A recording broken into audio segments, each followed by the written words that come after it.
Alright, hey guys, welcome back. So I'm going to show you, this is my business card in case y'all are wondering. What I'm going to show you is how to space the Magnitos or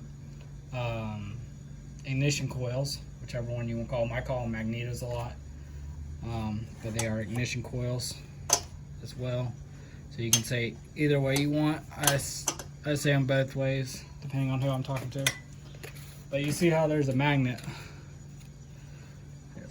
on the flywheel here. Alright, so this, for the spacing, we're going to use my business card.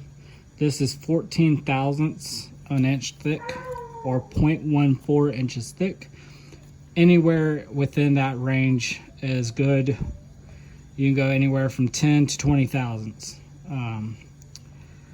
So I mean, there's quite a bit of leeway, but I mean, pretty much a standard is get a business card and put it in there, and once that's in there, you're good to go. The further away it is, the harder time it's gonna have to create a magnetic field, which is how a starter works. So we're gonna move this back and forth, make sure both sides are contacting, and we're gonna tighten this up here. Now I'm gonna take my my impact here.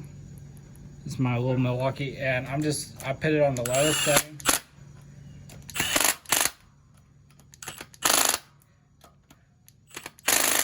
My lowest setting does not have enough force to break these on mine.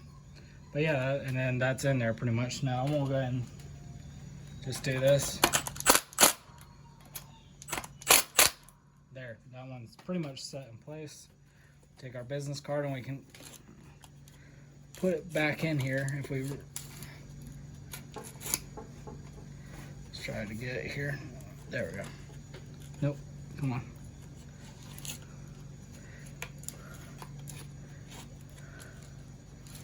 But yeah, there we go. That's how tight it is. And when we go back by, you can see how close, here, let's zoom in there. You can see how close we are. So there's the business card. Just slips right in there.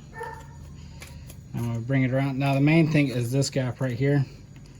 That's the thickest part, but it's also the same on the other side, so we can take our business card and just slip it right in there. But that's how you pretty much do these.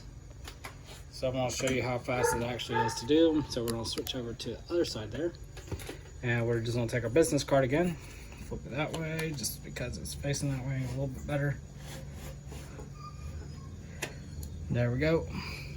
Now what I did with these, before I tied them up, what I did with these, I actually filed these perfectly flat with each other, parallel with each other. The reason I did that, there was a bunch of corrosion on these. But again, we're going to take my impact at the lowest setting, and then that one, do this. There we go.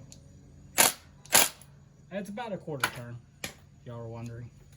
So I'll take that out, and then there we go. There it is. So this one's a little tighter. Ended up being a little tighter.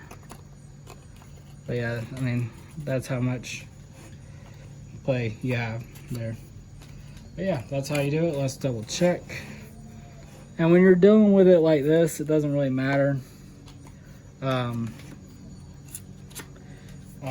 which way you turn it, because I don't have the spark plugs in. It's already timed. This is not a cam. I mean, cam. This is not a chain. It does not use a chain for the timing of the engine. It has a flywheel on it that has a keyway in it, and this is set into the position where it needs to be for the engine spark. Unlike motorcycle engines, you do not move it back and forth like this to for the timing or anything. You will only turn it clockwise or counterclockwise, whichever your manual states. Just a heads up. But we have our two, these are our intakes. Then we have our two exhausts on bottom. So intakes, exhaust, and yeah, that's how you put Magnitos on. Y'all have a good one. Thanks. Bye.